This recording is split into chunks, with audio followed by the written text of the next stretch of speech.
નમસ્કાર વિદ્યાર્થી મિત્રો, સ્વાગત છે તમારું અમારી ચેનલમાં। ચાલો આજે આપણે ચેપ્ટર 3 ધાતુઓ ધાતુમાં હેતુલક્ષીમાં ખાલી જગ્યાની પ્રેક્ટિસ કરીએ। કાર્બનનું અપરરૂપ વિદ્યુતનું સુવાહક છે, તમારે ખાલી જગ્યા પૂરવાની છે મિત્રો। તો આપણે ઉપર જોયું હતું એમસીક્યુમાં આગલા વિડીયોમાં, એ પ્રમાણે કાર્બનનું અપરરૂપ એક અપવાદ સ્વરૂપ જે છે પેન્સિલની અણી એટલે કે ગ્રેફાઇટ।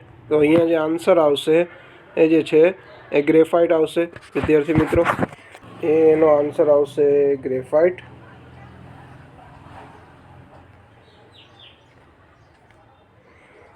ચાલો આગળની ખાલી જગ્યા આપણે જોઈએ વિદ્યાર્થી મિત્રો। સ્ટીલ અને લોખંડને ઝીંકનું પાતળું સ્તર લગાવવાની પદ્ધતિને શું કહેવાય? એટલે કે ક્ષારણ અટકાવવા માટે આ પદ્ધતિ વાપરી શકાય છે વિદ્યાર્થી મિત્રો, જેને આપણે કહીએ છીએ ગેલ્વેનાઇઝેશન।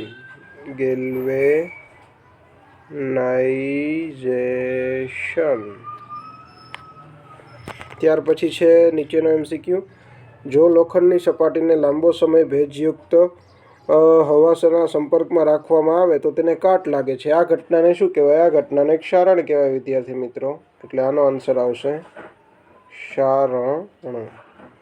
ટિફિનના ડબ્બાઓનું ઇલેક્ટ્રોપ્લેટિંગ ખાલી જગ્યા વડે, જ્યારે કારના બમ્પરનું ઇલેક્ટ્રોપ્લેટિંગ ખાલી જગ્યા વડે કરીને તેમને કાટ લાગવાથી બચાવી શકાય છે। તો આમાં તમારે ધાતુઓનું નામ લખવાનું હોય છે વિદ્યાર્થી મિત્રો। ટિફિનના ડબ્બામાં મોટા ભાગે એસએનનું પ્લેટિંગ કરવામાં આવે છે, એસએન ધાતુ એટલે કે ટીન, અને ક્રોમિયમ ધાતુનું પ્લેટિંગ જે છે કારના બમ્પરમાં કરવામાં આવે એટલે કે સીઆર એટલે ક્રોમિયમ, જેનાથી આપણે એને કાટ લાગવાથી અટકાવી શકાય છે વિદ્યાર્થી મિત્રો। ચાલો નેક્સ્ટ ખાલી જગ્યા જોઈએ। ધાતુઓ તેમની શુદ્ધ અવસ્થામાં ચળકાટવાળી સપાટી ધરાવતી હોય છે, શુદ્ધ અવસ્થામાં ચળકાટવાળી સપાટી ધરાવતી હોય તો એને શું કહેવાય છે? તો કે ધાતુની ચમકને વિદ્યાર્થી મિત્રો આપણે ધાત્વીય ચમક તરીકે ઓળખી શકીએ છીએ। તો 45 નંબરનો જવાબ આવશે ધાત્વીય ચમક। સૌથી વધુ તનનીય ધાતુ કઈ છે? તો હમણાં જ આપણે આગળના એમસીક્યુ વાળો વિભાગ જોયો તો એમાં સોલ્વ કરાવેલું હતું સોનું। સોનું જે છે એને કેટલા કિલોમીટર લાંબુ ખેંચી શકાય છે? 2 કિલોમીટર લાંબો તાર બનાવી શકાય છે, એટલે સૌથી વધુ તનનીય સોનું હોય, સોનુંની જગ્યાએ તમે એયુ પણ લખી શકો। ત્યાર પછી જે છે, જે ધાતુઓને સખત સપાટી પર પછાડવાથી ધ્વનિ ઉત્પન્ન કરે તેમને શું કહેવાય? તો જ્યારે આ પણ એમસીક્યુની અંદર જ આવેલું રણકદાર એવું લખી શકાય વિદ્યાર્થી મિત્રો। ચાલો એના પછીનો નેક્સ્ટ સવાલ જે છે, ખાલી જગ્યા સિવાયની તમામ ધાતુ ઓરડાના સ્વરૂપે ઘન સ્વરૂપમાં અસ્તિત્વ ધરાવે છે। ખાલી જગ્યા સિવાયની તમામ ધાતુઓ, તો ધાતુઓમાં એક જ વસ્તુ એવી છે જે ઓરડાના તાપમાને પ્રવાહી સ્વરૂપમાં હોય છે। તો અહીંયા તમારો જે આન્સર આવશે એ જે છે પારો એટલે કે મર્ક્યુરી આવશે, Hg સિવાયની તમામ ધાતુઓ ઓરડાના તાપમાને ઘન સ્વરૂપમાં હોય છે, જ્યારે Hg હોય છે એ પ્રવાહી સ્વરૂપમાં હોય છે। Hgને મર્ક્યુરી એટલે કે પારો તરીકે ઓળખવામાં આવે છે।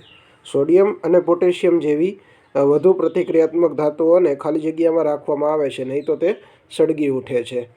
એટલા માટે આપણને ખ્યાલ આવી જાય સળગી ઉઠે એવો ક્વેશ્ચન બોલીએ ત્યાં સુધીમાં કે એને કેરોસીન તેલમાં ડુબાડીને રાખવામાં આવે, એટલાનો રાઈટ આન્સર આવશે કેરોસીન। ચાલો નેક્સ્ટ આપણે જોઈએ છીએ, ખાલી જગ્યા ધાતુ ઠંડા પાણી સાથે પ્રક્રિયા કરતી નથી, પરંતુ ગરમ પાણી સાથે પ્રક્રિયા કરી ધાતુના હાઇડ્રોક્સાઇડ અને હાઇડ્રોજન બનાવે છે। તો આ આપણને ખબર છે 12 નંબરનું તત્વ। ચાલો જોઈએ વિદ્યાર્થી મિત્રો 12 નંબરનું તત્વ કયું હોય? મેગ્નેશિયમ। ચાલો નીચેનું સમીકરણ પૂર્ણ કરવા ખાલી જગ્યા પૂરો। Al2O3 + 2NaOH gives ખાલી જગ્યા +H2O। તો અહીંયા બે તત્વો, આમ તો 3 તત્વોને ભેગા કરો એટલે શું બનશે સરસ મજાનું?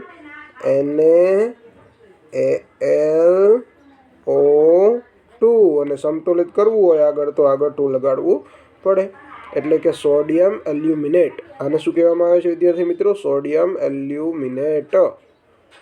ચાલો, કોઈ પણ ધાતુની ખાલી જગ્યા સાથે પ્રક્રિયા થાય ત્યારે હાઇડ્રોજન વાયુ ઉત્પન્ન થતો નથી। તો આમાં અગાઉ એક એમસીક્યુમાં આપણે જે છે એ હાઇડ્રોજન વાયુ ઉત્પન્ન નહોતો થતો ત્યારે આપણે તેને પ્રબળ ઓક્સિડેશન કરતા તરીકે વર્ણવ્યું હતું.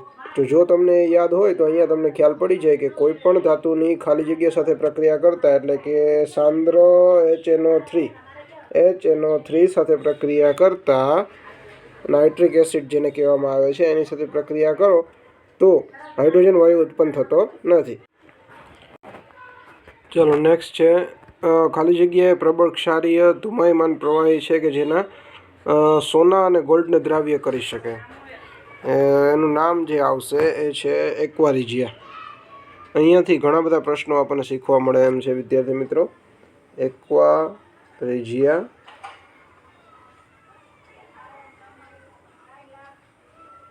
અને તેનું બીજું નામ જે છે એ આપણે લખી શકીએ અમ્લરાજ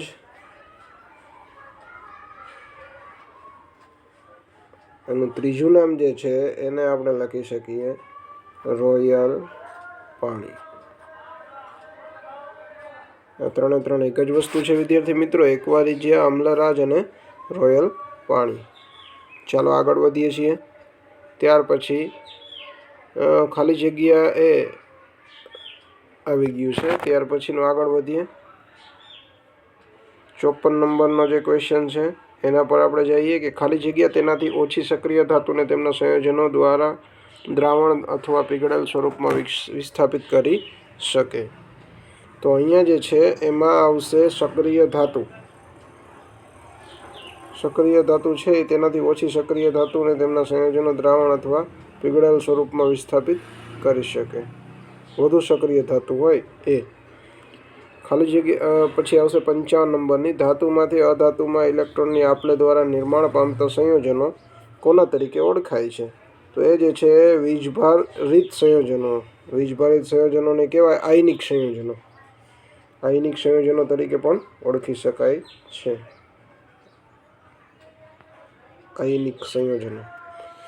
પછી નીચે લખેલું જ છે આમ તો, આયનીય સંયોજનો ઘન અવસ્થામાં વિદ્યુતનું વહન કરતા નથી પરંતુ ખાલી જગ્યા અવસ્થામાં વિદ્યુતનું વહન કરતા હોય છે. તો કે એ પીગળેલી અવસ્થામાં, એટલે આમ તો પ્રવાહી ના કહી શકાય, જનરલી પ્રવાહી છે એવું જ કહી શકાય. એટલે પીગળેલી અથવા તો પીગળિત અવસ્થામાં વિદ્યુતનું વહન કરે છે. જે તત્વો કે સંયોજન પૃથ્વીના ભૂપૃષ્ઠમાંથી કુદરતી રીતે મળે તેને ખાલી જગ્યા કહે છે. તો તેને નોર્મલી આપણે ખનિજ તરીકે ઓળખતા હોય છે. ત્યાર પછી સક્રિયતા શ્રેણીમાં તળિયે રહેલી ધાતુ એ ખાલી જગ્યા તરીકે છે જે મુક્ત અવસ્થામાં મળી આવે છે. સક્રિયતા શ્રેણીમાં તળિયે તો સોનું અને ચાંદી રહેલી હોય છે. જે કેવી હોય છે ધાતુઓ? તો કે સૌથી ઓછી સક્રિય. એટલે એનો જવાબ આવશે સૌથી ઓછી સક્રિય. ચાલો ત્યાર પછીનો નીચેનો સવાલ બેહદ મજા આવી જાય એવો છે વિદ્યાર્થી મિત્રો. સિન્નાબાર તરીકે ઓળખાતી કાચી ધાતુનું સામાન્ય સૂત્ર શું છે? સૂત્ર પૂછેલું છે એટલે આપણે પર્ટિક્યુલરલી સંજ્ઞામાં જ લખવું પડે, જેને કહેવાય HgS, મર્ક્યુરી સલ્ફાઇડ. સલ્ફાઇડ સ્વરૂપની કાચી ધાતુને માત્ર હવાની હાજરીમાં ગરમ કરવાથી ઓક્સાઇડમાં ફેરવાઈ જાય છે. આ પદ્ધતિને શું કહેવામાં આવે? જ્યારે સલ્ફાઇડવાળી ધાતુ ઓક્સાઇડમાં ફેરવાય ત્યારે તેને ભુંજન કહે છે. એના પછી આપણને એક સમીકરણ જોવા મળે છે 2ZnS + 3O2 gives ઉષ્મા 2ZnO + 2SO2. અહીંયા ઓક્સાઇડ બનાવે છે વિદ્યાર્થી મિત્રો. તો ઉપરની જે વ્યાખ્યા લખેલી છે 60 નંબરમાં એ જ વ્યાખ્યા મને લાગે છે સમીકરણમાં યોગ્ય રહેશે. સલ્ફાઇડ સ્વરૂપની કાચી ધાતુને હવાની હાજરીમાં, એટલે કે અહીંયા ઓક્સિજન છે તો હવાની હાજરીમાં ઓલરેડી ગરમ થાય છે અને તે જે છે ઓક્સાઇડમાં ફેરવાય છે. તો અહીંયા ઝિંક ઓક્સાઇડમાં પણ ફેરવાય છે. એટલે આ પ્રક્રિયાને આપણે ભુંજન કહી શકાય. ચાલો, કોપર ભેજવાળી હવામાંના કાર્બન ડાયોક્સાઇડ સાથે પ્રક્રિયા કરતાં લીલા રંગનું સ્તર પ્રાપ્ત કરે છે. આ પદાર્થ શું હોઈ શકે લીલા રંગનો? તો કોપર છે એ હવામાંના કાર્બન ડાયોક્સાઇડ સાથે પ્રક્રિયા કરે એટલે Cu + CO2. તો અહીંયા સમતુલિત કરવામાં આવે તો જે છે લાસ્ટમાં આપણને CuCO3 મળશે, એટલે કે કોપર કાર્બોનેટ મળશે. શું મળશે વિદ્યાર્થી મિત્રો? CuCO3, copper carbonate. ચાલો આગળ વધીએ છીએ. લીલા રંગનો પદાર્થ જે છે કોપર કાર્બોનેટ કહી શકાય. ત્યાર પછી ધાતુઓ ખાલી જગ્યા ઓક્સાઇડ આપે તો આપણે અગાઉ એક નાનકડી ટ્રીક શીખ્યા હતા ધાબે, એટલે કે બેઝિક ઓક્સાઇડ ધાતુઓ જે છે એ આપે છે. ચાલો એના પછીનો જે છે કોપર 2 ઓક્સાઇડ ખાલી જગ્યા રંગનો હોય છે. કોપર 2 ઓક્સાઇડ જે છે એ કાળા રંગનો હોય છે, એટલે કે તેને ગરમ કરતાં તે કાળા રંગનો બની જાય છે. સોલ્ડર એ ખાલી જગ્યા અને ખાલી જગ્યાની મિશ્ર ધાતુ હોય તો કે સોલ્ડર જે છે પીબી અને એસએનની મિશ્ર ધાતુ હોય. પીબી એટલે થાય લેડ અને એસએન એટલે થાય ટીન. લેડ પ્લસ ટીન એટલે કે સોલ્ડર જે છે અમુક રેણ કરવાના વાયરો બનાવવામાં પણ વાપરવામાં આવે છે, એટલે જ સોલ્ડર કહેવામાં આવે છે. ધાતુઓને તેમના સંયોજનમાંથી મેળવવાની પદ્ધતિ ખાલી જગ્યા છે. ધાતુઓને તેમના સંયોજનમાંથી મેળવવું હોય તો આપણે જનરલી રિડક્શન કરવું પડે, તો અહીંયા કહેવાય રિડક્શન. બીજા શબ્દોમાં કેવું હોય તો ધાતુઓનું નિષ્કર્ષણ પણ કહી શકાય. ધાતુનું નિષ્કર્ષણ.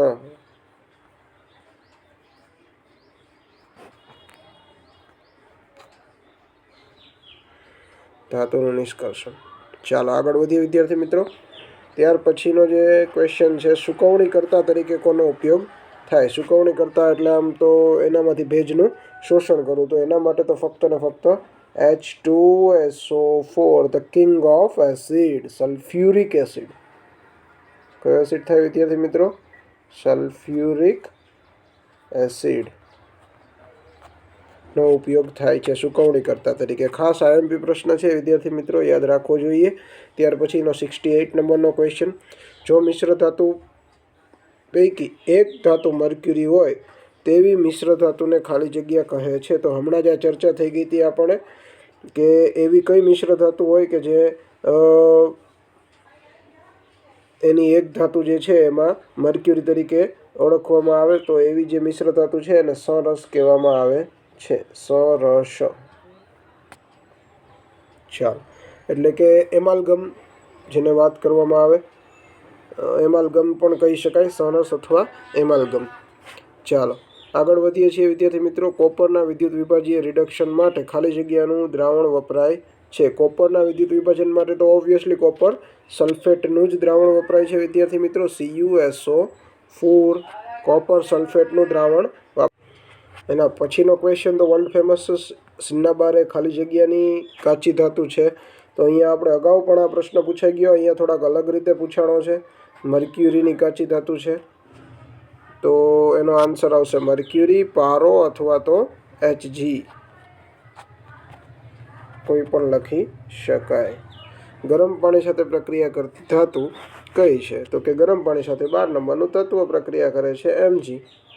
ચલો અહીંયા ખાલી જગ્યાઓ આપણી પૂર્ણ થાય છે વિદ્યાર્થી મિત્રો. નેક્સ્ટ વિડીયોમાં આપણે ફરી પાછા ખરા ખોટા સાથે ફરી મળીશું.